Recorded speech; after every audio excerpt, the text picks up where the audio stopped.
The silver tray rattled in Eliza Swinton's hands, a frantic metallic chatter that mirrored the hammering of her own heart. Outside the heavy oak doors of the master suite, the grand hallways of Blackwood Manor, once echoing with the laughter of a duchess and the boots of 100 guests, stood tomb silent. The air smelled of stagnant dust and the bitter metallic tang of sickness. Behind that door lay the man who owned half the county, a man whose grief had become a physical rot, and now, a man whose lungs were losing the battle against a fever that had already claimed the loyalty of every other servant in the house. Is he still breathing? A voice hissed from the shadows. Eliza turned to see the head butler, his bags packed, his eyes darting toward the grand staircase. The physician says it's the black ague, Eliza. We are leaving. If you stay, you're staying with a corpse. He doesn't even know your name. To him, you're just the girl who scrubs the soot from the grates. Come with us before the gates are locked. Eliza looked at the door. Inside, a low, wet cough broke the silence, a sound of a man drowning on dry land. She thought of the Duke Christopher Sullivan, who had spent 3 years staring at a portrait of a dead woman, oblivious to the fact that his empire was crumbling and his staff was looting the silver. I'm staying, Eliza said, her voice a serrated blade of resolve. The butler scoffed, a cruel, panicked sound. Then you'll die a martyr for a man who won't even remember your face in the afterlife. He vanished into the gloom, the heavy front doors slamming shut with a finality that felt like a coffin lid closing on the manor. Eliza didn't waver. She pushed the door open. The room was an oven of misery. Christopher Sullivan, the Duke of Blackwood, lay tangled in sweat-soaked silk sheets, his skin the color of curdled milk. His eyes were rolled back, his regal features contorted in a silent scream of agony. This wasn't a powerful lord. This was a broken animal. She dropped to her knees by the bed, wringing out a cloth in ice-cold water. As she pressed it to his forehead, his hand suddenly shot out, gripping her wrist with a strength that shouldn't have been possible for a dying man. His eyes snapped open, clouded, bloodshot and terrifyingly intense.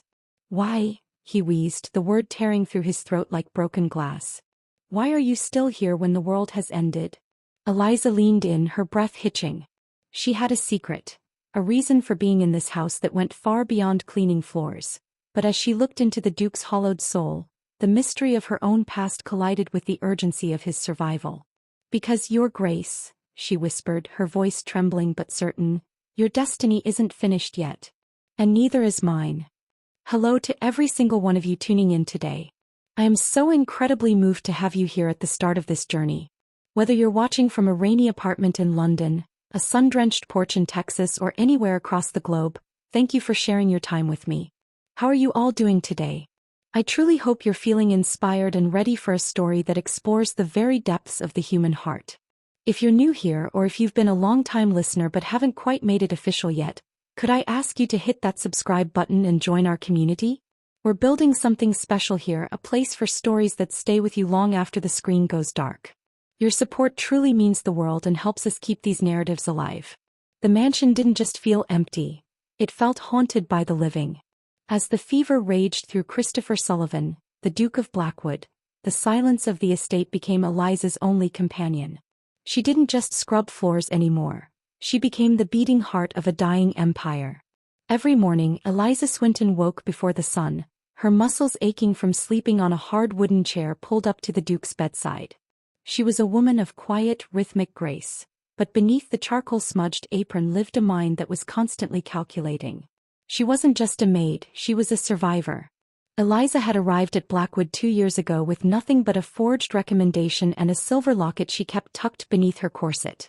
A locket containing a crest that didn't belong to a servant. Her deepest fear wasn't the Duke's death. It was being found by the people she had run away from, the shadow of a past life that would surely claim her if she ever stepped back into the light of society. She looked at the Duke, his breathing now a shallow, rhythmic rattle. Christopher Sullivan had once been a man of iron and intellect, a pioneer in the shipping industry who moved through Parliament with the grace of a predator. But the death of his wife, Isabella, had hollowed him out. He hadn't just lost a spouse, he had lost his anchor to humanity. He had allowed his riches to stagnate, his stewards to embezzle and his own body to wither. His deepest desire, though he would never admit it, wasn't to join his wife in the grave. It was to feel a single spark of purpose that didn't taste like ash. As Eliza moved to the kitchen to boil willow bark, the only medicine left in the pillaged pantry, she encountered the only other soul who hadn't fled: Silas Vane, the elderly groundskeeper. Silas was a man who smelled of damp earth and old tobacco, his eyes milky with cataracts but sharp with intuition. "You're still here, girl," Silas wheezed, leaning on a rusted spade. "The others took the carriage horses and the fine china. They say the Duke's blood has turned to vinegar. Why stay for a man who hasn't looked at a servant's face in 3 years?" "Because he's a man, Silas," Eliza replied, her hands steady as she stoked the fire. "And no one should die in a house this big without someone to hear their last word." "Is that it?" Silas squinted, his gaze dropping to the way Eliza held herself. Shoulders back, chin level, a posture that screamed of ballrooms rather than sculleries. "Or is it that you find safety in a house where the master is too blind to see who you really are?" Eliza froze, the firelight dancing in her dark eyes. "I'm just a maid, Silas. And I'm just a gardener," he chuckled, a dry, rattling sound. "But we both know that things grow best in the dark, don't we? Just be careful, Eliza. When the fever breaks, if it breaks, he'll start looking. And a man like Sullivan doesn't stop looking until he finds the truth. The stakes were higher than just a life. If Christopher died, the estate would go to a distant, cruel cousin who would clear out the staff and sell the land, leaving Eliza exposed and homeless. If he lived, he might see the girl behind the grime." Eliza returned to the master suite. She began the grueling task of bathing the Duke's brow, her touch lingering longer than necessary. In his delirium, Christopher gripped her hand. "Isabella," he whispered, his voice a ghost of a plea. "No," Eliza whispered back, leaning down so her breath brushed his ear. "My name is Eliza. And I am the one holding you to this world. Don't you dare let go." In that moment of shared vulnerability, the power dynamic shifted. He was the Duke, but she was his lifeline. She felt a strange magnetic pull toward this broken man, a connection forged in the crucible of sickness. She saw the man he was before the grief, a man of hidden depths and a capacity for great love, and she felt a fierce, protective fire ignite in her chest. She wasn't just saving a master. She was saving the only version of herself that felt real. "I hope you're starting to feel the tension building within the walls of Blackwood Manor. Eliza is clearly carrying a weight that could change everything. Before we find out what happens when the Duke finally opens his eyes, I'd love to hear from you. Where do you think Eliza really came from? Drop your theories in the comments below. And if you're enjoying the mystery so far, don't forget to like this video and subscribe so you don't miss a single chapter of this journey." The midnight air in the master suite was thick with the scent of vinegar and sweat, but a new, sharper chill began to seep through the floorboards. Eliza Swinton was slumped in the armchair, her eyes heavy with exhaustion, when a sound, not a cough but a deliberate metallic click, snapped her awake. She bolted upright. The heavy oak door to the Duke's chambers was slightly ajar. Standing in the threshold was not a ghost, but someone far more dangerous: Julian Thorne, the Duke's estranged cousin and the man next in line for the title. He was dressed in traveling furs, his face a mask of predatory refinement. Behind him stood 2 men Eliza didn't recognize, rough-looking blokes with the calloused hands of mercenaries. "I was told the house was abandoned," Julian drawled, his gaze sweeping over the room with a sneer before landing on Eliza. "And yet here is a little mouse guarding a dying lion." "His Grace is resting, Mr. Thorne," Eliza said, her voice steady despite the frantic thrumming in her veins.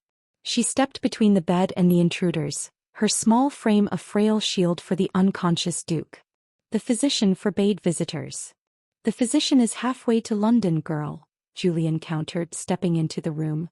"I've come to ensure my cousin's affairs are in order. It seems the black ague has done what years of grief could not." He looked at Christopher Sullivan, who lay motionless, his face pale as marble. Julian reached for a heavy pillow on the settee. "It would be a mercy, wouldn't it? To end his suffering before the morning light." The room went cold. This wasn't a visit. It was an execution. "If you touch him, I will scream loud enough to wake the village," Eliza hissed, her hand surreptitiously reaching for a heavy brass lamp on the bedside table. Julian laughed, a dry, soulless sound. "In this storm, no one would hear you. But perhaps you're right. Why stain my hands when nature is doing the work?" He turned to his men. "Search the study. Find the ledger and the seal. If he dies tonight, I want the transition to be seamless. As for the girl, throw her in the cellar. We'll deal with witnesses later.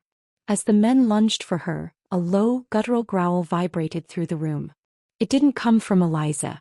It came from the bed. Christopher Sullivan's eyes snapped open. They weren't the clouded eyes of a dying man anymore. They were burning with a lucid, primal rage. He sat up with a sudden, violent jerk, his hand shooting out to grab the wrist of the mercenary closest to him. There was a sickening crack of bone. "Get out of my house," Christopher rasped. The effort cost him.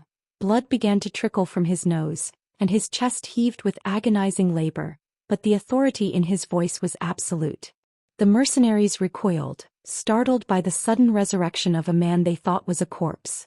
Julian's face paled. "Christopher? You were supposed to be disappointed," the Duke choked out. He looked at Eliza, his gaze sharp and terrifyingly perceptive. "The lamp, Eliza. Throw it." Without a second thought, Eliza hurled the heavy brass lamp at the feet of the intruders. It shattered, the oil igniting against the dry rugs, creating a wall of flickering orange flames between them and the door. "Go!" Julian shouted to his men, coughing as smoke began to fill the room. "Let the fire finish him." They fled, slamming the door and locking it from the outside. Eliza scrambled to the bed, the heat rising rapidly. She looked at the Duke, who was collapsing back against the pillows, the burst of adrenaline leaving him more fragile than before. "The secret passage," he whispered, pointing toward the heavy tapestry behind the bed. "Behind the molding. Eliza, listen to me. If we leave, I am no longer a Duke. I am a target. Are you ready to be a fugitive with a dead man?" Eliza didn't hesitate. She threw his arm over her shoulder, her small frame buckling under his weight. "I've been a fugitive my whole life, Your Grace. You're just finally catching up." As they disappeared into the dark, cramped stone tunnel behind the wall, the master suite erupted in flames. The world would wake up to news that the Duke of Blackwood had perished in an accidental fire. But in the damp, suffocating darkness of the hidden passage, a new, dangerous alliance was born. "My heart is racing. The Duke is alive, but at what cost? He's lost his home, his title, and his safety all in one night. And Julian Thorne clearly won't stop until he's certain Christopher is gone." What do you think of Eliza's quick thinking? She's definitely not your average maid. I'm so glad you're following this story. Your energy in the comments is what keeps me writing. If you haven't already, please subscribe and turn on notifications. You won't want to miss what happens when these two are forced into the world with nothing but each other. The damp, narrow veins of Blackwood Manor's hidden passages eventually spat them out into the mud of the North Woods, miles from the smoldering ruins of the estate. The rain was a relentless, icy curtain, turning the world into a blur of gray and black. Christopher Sullivan was a dead weight against Eliza Swinton, his breath hitching in wet, agonizing rattles. "We have to keep moving," Eliza hissed, her boots sinking into the peat. "Julian will have riders out the moment the sun touches the horizon. He won't believe you're dead until he sees a charred ribcage." They found refuge in a derelict charcoal burner's hut, a sagging structure of rotted timber hidden in a ravine. Eliza collapsed, dragging the Duke onto a pile of dry fern. She was shaking, not from the cold but from the sheer adrenaline of the heist they had just pulled on death itself. As she stripped off his soot-stained shirt to check his fever, she saw the scars on his chest, not from war but from years of neglect and the physical manifestation of a broken heart. Her fingers lingered against his skin, a touch that was purely medicinal yet felt electric in the cramped, dark space. "You're looking at me," Christopher rasped, his eyes fluttering open. The fever hadn't fully broken, but the fire had scorched the lethargy out of him. "Not like a maid looks at a master. You look at me like an equal." "You're not a duke in this hut, Christopher," she whispered, using his name for the first time. The word felt heavy and forbidden on her tongue. "You're just a man who needs to breathe." Over the next week, the tension shifted from the threat of Julian's men to the suffocating proximity of their shared survival. Eliza hunted for berries and trapped rabbits with a skill that no parlor maid should possess. She mended his wounds with herbs Silas had taught her about, and in the quiet, flickering light of a small, smokeless fire, the barriers of class began to dissolve. "Where did you learn to tie a tourniquet like that?" Christopher asked one night, his voice regaining its resonance. He watched her hands, elegant, scarred, and efficient. In a life I'm trying to forget, Eliza replied, her gaze fixed on the flames. My father was a surgeon, until he was accused of a crime he didn't commit. I learned that the law is often just a tool for the powerful to crush the inconvenient.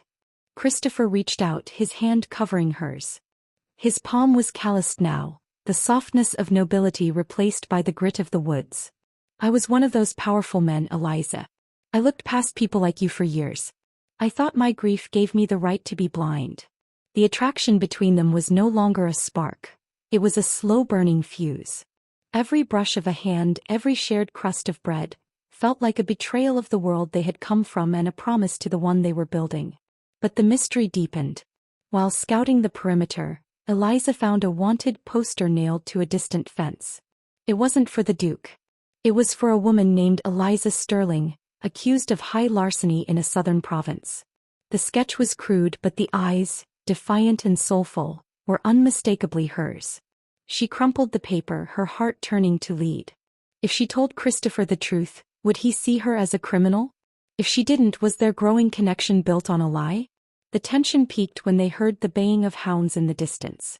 Julian hadn't given up. He had hired professional trackers. They're coming, Eliza said, bursting into the hut. Christopher stood up, steadying himself against the wall. He looked at her, really looked at her, and she saw a flash of the man who had once commanded fleets. Then let them come. But first tell me, that locket you hide, whose crest is on it? Eliza hesitated, her hand flying to her chest. The secret was a poison and the hounds were the cure. I can barely breathe. The hunters are closing in, and the secrets between Eliza and Christopher are starting to tear at the seams. Do you think Christopher will protect her if he finds out she's a wanted woman? Or will the laws of his old life win out? I am absolutely loving the theories you guys are leaving in the comments. Keep them coming. And if you want to see if they make it out of that hut alive, make sure you've subscribed and hit the bell icon. Every sub helps us bring more of these high-stakes stories to life. The baying of the hounds echoed through the ravine like a chorus of death. Inside the charcoal burner's hut, the air grew thick with a different kind of suffocating pressure. Christopher Sullivan didn't move toward the door to defend it. He stepped toward Eliza Swinton, his gaze boring into her with a terrifying, lucid intensity. The locket, Eliza, he repeated, his voice dropping to a low, commanding vibration that reminded her he had once ruled rooms filled with kings. If we are to die in this woods, I will not die beside a stranger. With trembling fingers, Eliza reached beneath her collar and pulled out the tarnished silver chain. She clicked the hidden spring. Inside wasn't a portrait of a lover but a miniature crest, a rising phoenix over a broken anvil. Christopher's breath hitched. He recoiled as if stung. The House of Sterling. The Earl of Sterling's daughter. The one who allegedly poisoned her own father for his inheritance and vanished into the night 3 years ago. I didn't poison him, Eliza cried, the suppressed trauma of years erupting in a jagged sob. It was my stepmother. She framed me so her own son could take the earldom. I fled because I knew the courts would never believe a daughter over a grieving widow. I became a maid to disappear, Christopher. I became a ghost so I wouldn't become a prisoner. The Duke stood frozen. The woman who had scrubbed his floors, who had pulled the fever from his blood with her bare hands, was the most wanted fugitive in the Southern Territories. The irony was a physical blow. He was a duke presumed dead and she was a lady presumed a murderer. You're Eliza Sterling, he whispered, the name carrying the weight of a fallen dynasty. And you are the Duke of Blackwood, she shot back, tears blurring her vision. A man who let his own people starve while he mourned a memory. We are both frauds, Christopher. But I'm the only one who fought to keep you alive. The moment of raw, bleeding honesty stripped away the last of their pretenses. The class divide didn't just crumble, it vanished. Christopher reached out not as a master but as a man seeking an anchor. He grabbed her waist and pulled her flush against him, his forehead resting against hers. I don't care about the Earl, he groaned, his voice thick with a sudden, desperate passion. I don't care about the laws of men who aren't here. You saved me, Eliza. Not because it was your job but because of who you are. He kissed her then, a desperate, bruising collision of lips that tasted of salt and wood smoke.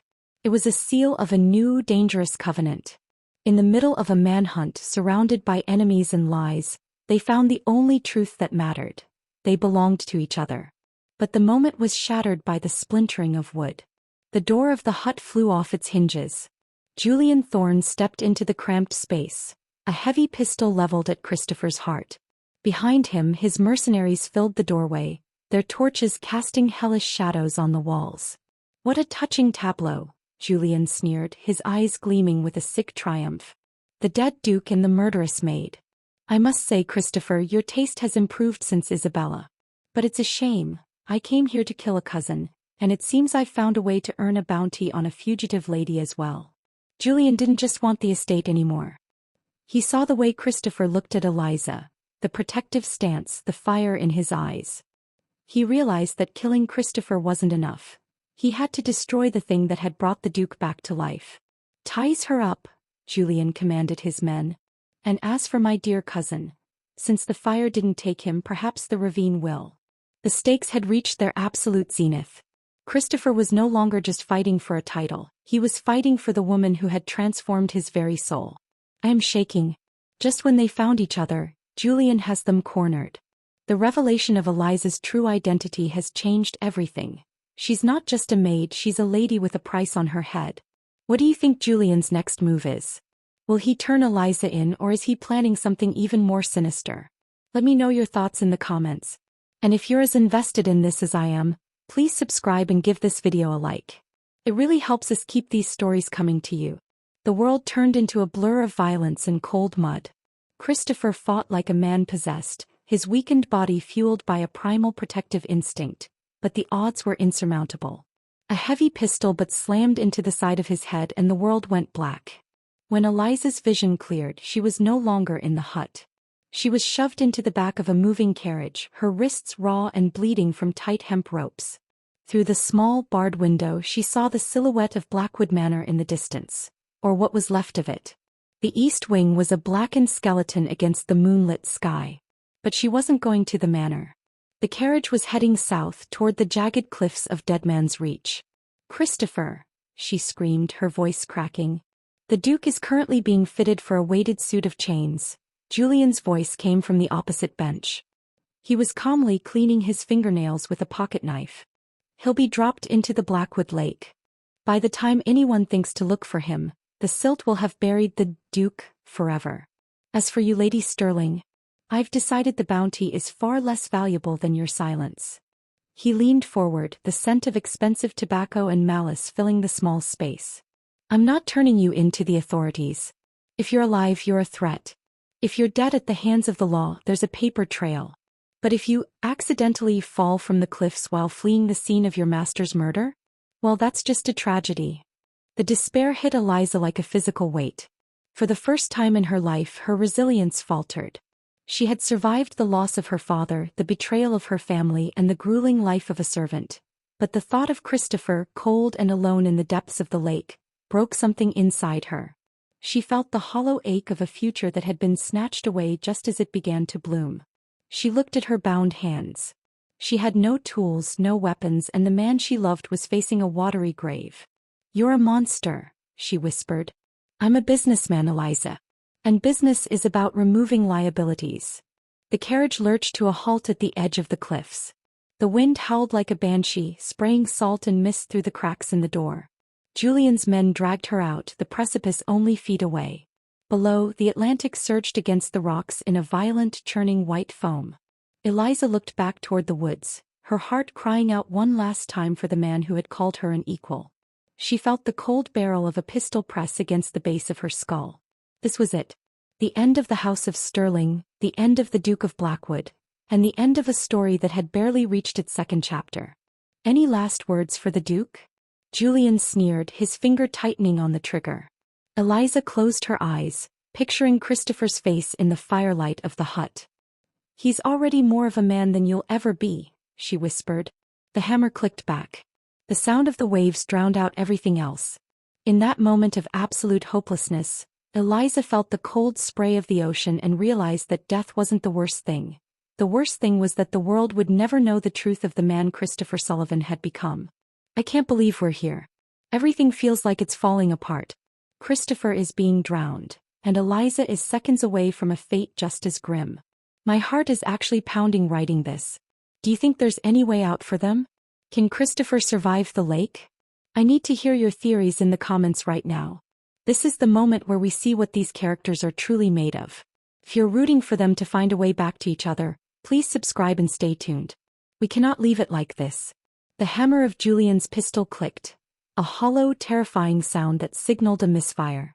In that split second of frozen time, the wind didn't just howl.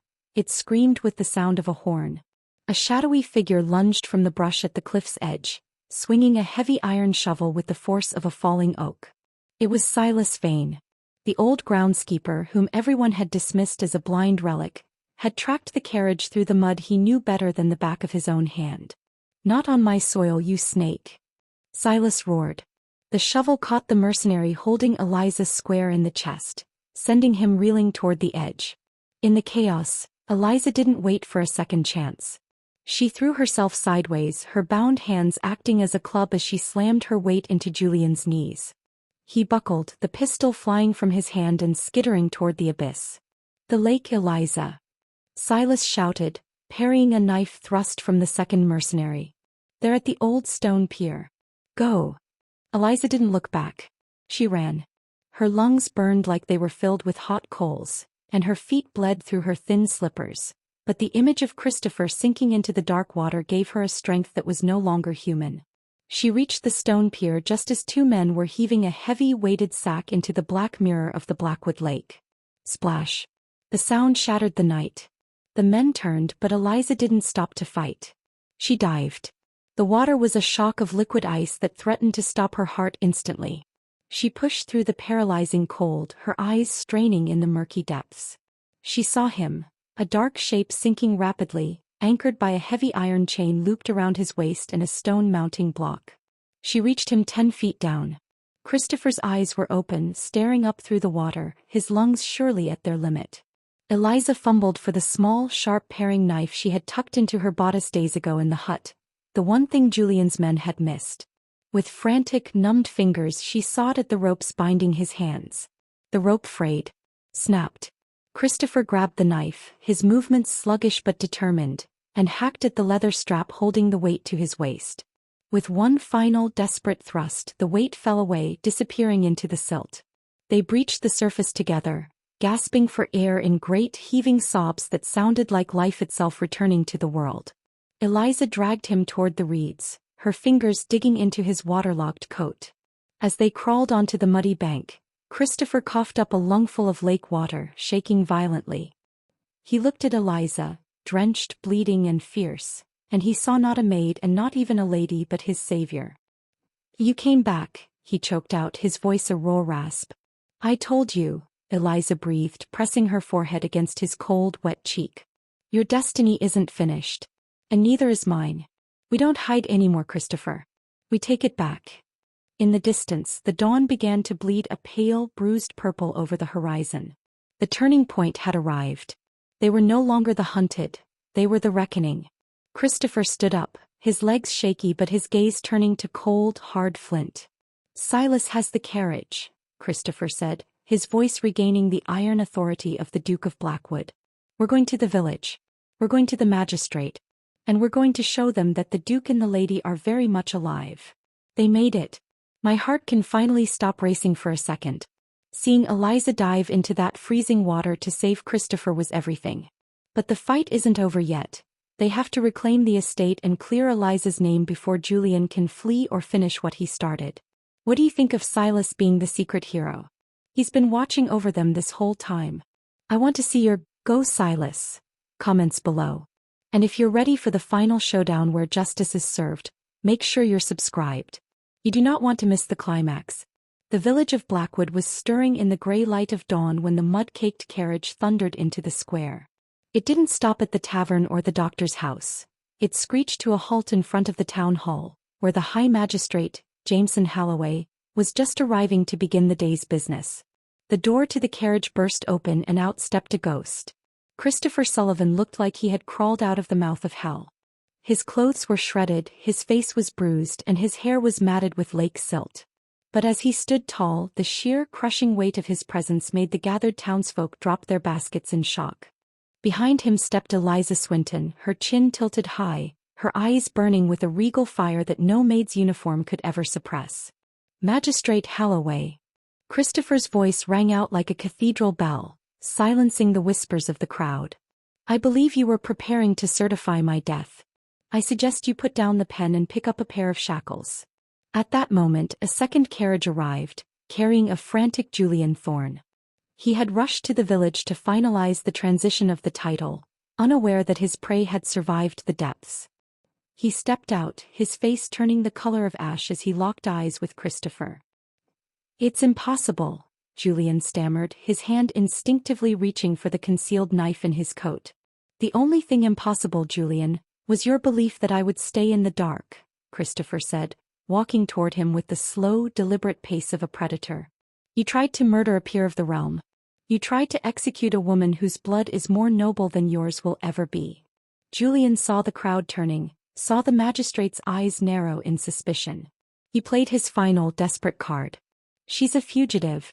That woman is Eliza Sterling. She murdered her father. Arrest her." The magistrate looked at Eliza, his brow furrowing. "Is this true? Are you the Lady Sterling?" Eliza stepped forward, pulling the silver locket from her neck and handing it to Halloway. "I am Eliza Sterling, and I did not kill my father. If you look at the ledger Julian Thorne stole from my master's study, the one he has in his carriage right now, you will find more than just the Duke's accounts. You will find the correspondence between Julian and my stepmother, the Countess of Sterling." He had seen it. In the moments before the fire at the manor, she had seen Julian clutching a bundle of letters with the Sterling seal. Christopher's hand clamped onto Julian's shoulder, a grip of iron. "Search the carriage, magistrate." The tension in the square was a physical cord about to snap. Julian lunged, not for escape but for Eliza, his face contorted in a mask of pure nihilistic rage. He pulled his blade, screaming a curse, but he never reached her. With the strength of a man who had found his reason to live, Christopher intercepted him. He didn't use a weapon. He used the raw, unbridled fury of a man defending his soul. He disarmed Julian with a single brutal twist of the wrist and pinned him against the stone fountain. "You didn't just take my house, Julian," Christopher hissed into his ear. "You tried to take the only person who saw me when I was invisible. For that, you don't just lose the title. You lose everything." The magistrate's men pulled the ledger from Julian's carriage. Inside, just as Eliza predicted, were the letters. Julian hadn't just been planning to take Blackwood. He had been in a long-term conspiracy with the Sterling family to dispose of inconvenient heirs. The evidence was undeniable. The letters detailed the poisoning of the Earl and the plan to frame Eliza. "Julian Thorne," the magistrate declared, his voice booming. "You are under arrest for attempted murder, conspiracy and high treason. And as for the Lady Sterling," he turned to Eliza and bowed low. "It seems the Crown owes you a profound apology." The crowd erupted in cheers, but Eliza didn't hear them. She only saw Christopher. He turned to her, the fire of the confrontation dying down into a look of such profound, aching tenderness that it stole her breath. The twist wasn't just that they survived. It was that the broken Duke had used his final ounce of power not to save his estate, but to clear her name. He had risked a public scandal and the loss of his own reputation to ensure she would never have to hide in the shadows again. Justice has finally been served. Seeing Julian stripped of his pride in front of the whole village was the payoff we've all been waiting for. Christopher and Eliza didn't just save each other's lives. They saved each other's honor. I am so moved by the way these two fought for one another. What was your favorite part of the showdown? Was it Christopher's entrance or Eliza's brilliant reveal of the letters? Let me know in the comments. We have one final chapter to go, the resolution of their journey. If you've made it this far, make sure you've subscribed so you can see how this beautiful story concludes. 6 months later, the golden hue of autumn had returned to Blackwood Manor, but the atmosphere was unrecognizable. The blackened stones of the east wing had been replaced with fresh masonry, and the heavy, suffocating drapes of the master suite were gone, replaced by light linens that fluttered in the breeze. The gardens, once a tangled graveyard of weeds, were now a riot of color, tended to by a very proud and very well-paid Silas Vane. Christopher Sullivan stood on the terrace, no longer a ghost haunting his own halls. His frame had filled out, his eyes were clear, and the hollow despair that had once defined him had been replaced by a quiet, grounded strength. He was a duke who actually knew the names of his tenants, a man who had rebuilt his shipping empire with a new, compassionate focus. He heard the light footfall behind him and didn't need to turn to know who it was. Eliza Sterling, now legally cleared of all charges and restored to her rightful status, approached him. She wasn't wearing the drab gray of a maid's uniform.